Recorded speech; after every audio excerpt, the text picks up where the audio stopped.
안녕하세요. 인포그랩의 신철호입니다.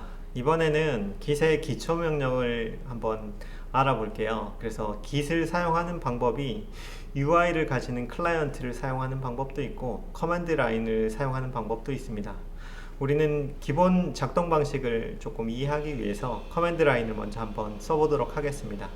그래서 협업 방식이나 워크플로우를 만드는 방법들을 조금 이해하기 전에 Git의 기초 명령어들을 조금 익혀보면서 커맨드 라인을 통해서 어떤 형태로 Git을 쓰게 되는지 한번 살펴보겠습니다. 먼저 Git init입니다. Git init은 신규 Git 저장소를 생성하거나 이미 존재하는 저장소를 초기화할 때 만들게 됩니다. 그래서 git init를 하면 git 폴더가 생기고 .git 폴더가 생기고 그 안에 Git에 대한 모든 이력이 저장되죠. 그 다음 명령은 git status예요. git status는 생성된 저장소에 git status를 쳐보면 Git의 현재 상태를 표시할 수 있습니다. 그래서 git status에서는 우리가 문서 작업을 할 때 주로 컨트롤 S를 치는 것처럼 매번 하게 되는 명령인 거죠. 배경 설명이 조금 필요한데요. git 저장소는 기본적으로 상태를 조금 SVN이랑은 다른 상태를 가집니다.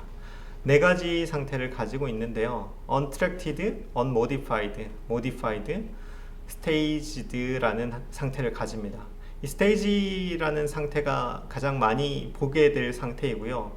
이 Git에 대한 상태를 알아야지 Git의 관리 대상이 어떤 거고 관리 대상이 어떤 게 아닌지 등을 알 수 있게 됩니다. 그래서 이 부분에 대해서는 차차 알아가기로 하고요. 그리고 git add에 대해서 알아보겠습니다. git add는 저장소의 작업 파일을 생성하고 git 스테이터스를 봤을 때 아까 나온 git 스테이터스의 상태 중에서 untracked 상태가 있었죠. 그 untracked 파일이라고 나옵니다. 그리고 git add를 해야지 버전 관리를 한다고 안내를 하죠. 그래서 git add는 추적되지 않는 파일이나 수정된 파일을 스테이지에 올리는 명령입니다. 그래서 git 스테이터스로 확인해 보면 untracked 파일이 스테이지에 올라간 것을 확인할 수 있게 되죠. 그래서 git은 스테이지에 올라가 있는 파일만 핸들링 하게 됩니다. 그 다음 git commit입니다.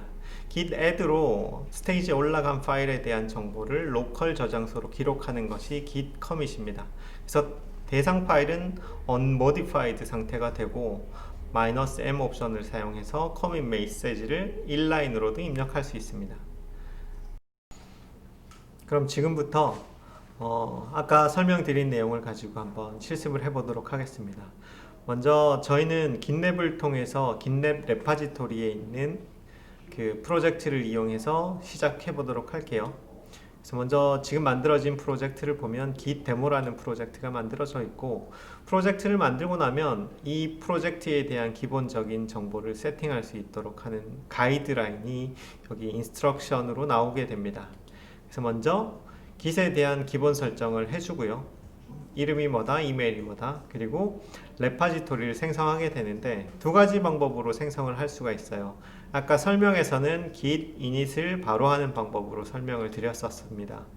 그러나 지금 서버에 있는 레파지토리를 이용해서 바로 만들 수도 있습니다. 근데 우리는 후자로 기존에 있는 프로젝트로부터 시작하는 방법으로 한번 시작해 보도록 하겠습니다.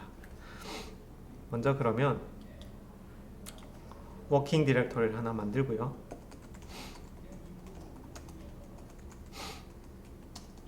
워킹 디렉토리에서 git init을 해줍니다. 그러면 .git 폴더가 생겨있죠. 폴더 내용을 보면 이렇게 git에 대한 정보들이 쭉 들어있는 것을 확인할 수 있습니다. 여기서 이제 한 개 한 개씩 따라서 진행해 볼게요. 먼저 파일을 하나 만들고요. 파일에 내용을 추가합니다. 그리고 저장을 하고요.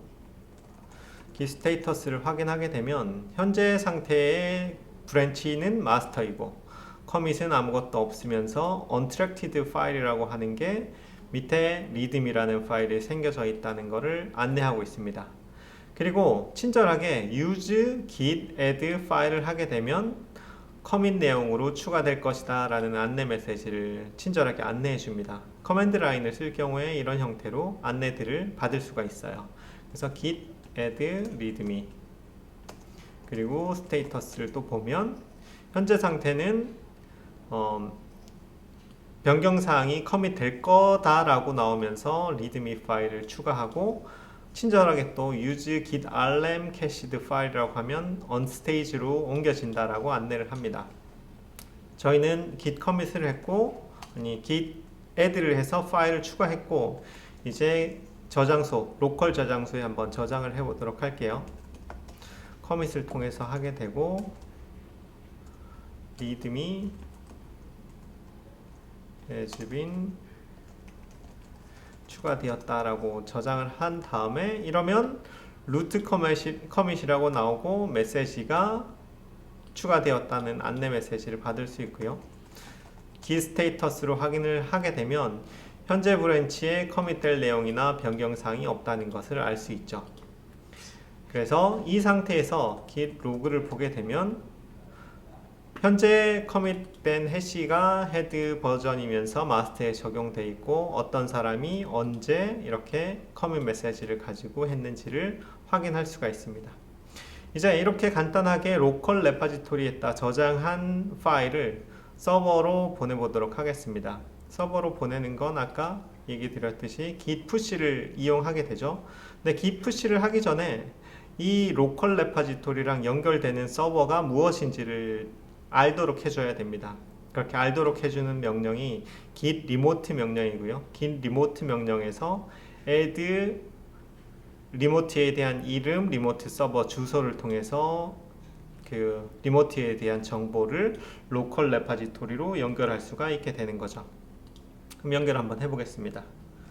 이렇게 연결을 하면 리모트에 대한 게 그 저장이 되고, 이 내용은 git remote v를 하면 연결된 정보가 나오게 됩니다. 그래서 오리진이라는 이름으로 이 서버에 있는 이 레파지토리에 패치, 푸시하는 형태로 연결이 되어 있다라고 나오는 거죠. 그래서 이제 아까 저장한 커밋 내용을 서버로 보내는 건 git push 오리진 서버 이름의 마스터 브랜치를 보내게 되면 서버로 이렇게 보내지게 됩니다. 그래서 서버의 마스터 브랜치의 마스터 내용이 반영됐다는 걸 확인할 수 있고, 서버에 접속해서 리프레시를 해보면 서버에 이렇게 리드미 파일이 변경된 내용을 확인할 수 있고, 저희가 커밋 로그로 확인한 내용처럼 동일하게 여기 로그가 저장되어 있는 모습을 볼 수 있고, 실제로 어떤 내용이 저장되었는지를 확인할 수가 있게 됩니다. 그러면 이제 서버 쪽에서 누군가 다른 사람이 변경사항을 만들었을 경우에 풀을 하는 거를 한번 보여드리도록 하겠습니다. 리드미 내용이 업데이트 되었습니다. 이렇게 커밋을 서버에서 다른 사람이 동일하게 해주고요. 리드미 파일 업데이트 되었음. 브랜치, 마스터 브랜치로 커밋을 하게 되면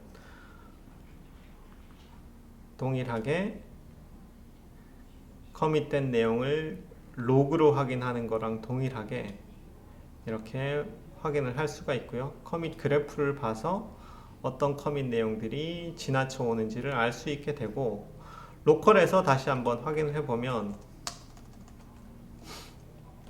이제 풀 서버에 있는 내용을 풀하게 되면 이렇게 현재는 업스트림이 뭔지를 모르고 있기 때문에, 업스트림이라고 하는 거는 서버로 전송해야 되는 레파지토리에 대한 기본 정보인데요. 그래서 서버에 있는 레파지토리 브랜치와 현재 로컬에 있는 브랜치를 연결해 주는 개념입니다. 그래서 여기 가이드가 보이는 것처럼 이렇게 서버에 있는 마스터 브랜치와 내 로컬에 있는 마스터 브랜치가 같은 브랜치다라고 업스트림을 설정해 주고 난 다음부터 풀을 하게 되면 마스터 브랜치에 있는 내용이 바로 반영되게 되는 거죠.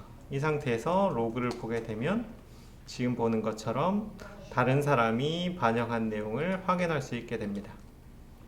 이런 식으로 간단하게 깃에 대한 버전을 서버를 통해서 그리고 커맨드 라인을 이용해서 하는 방법을 살펴봤습니다.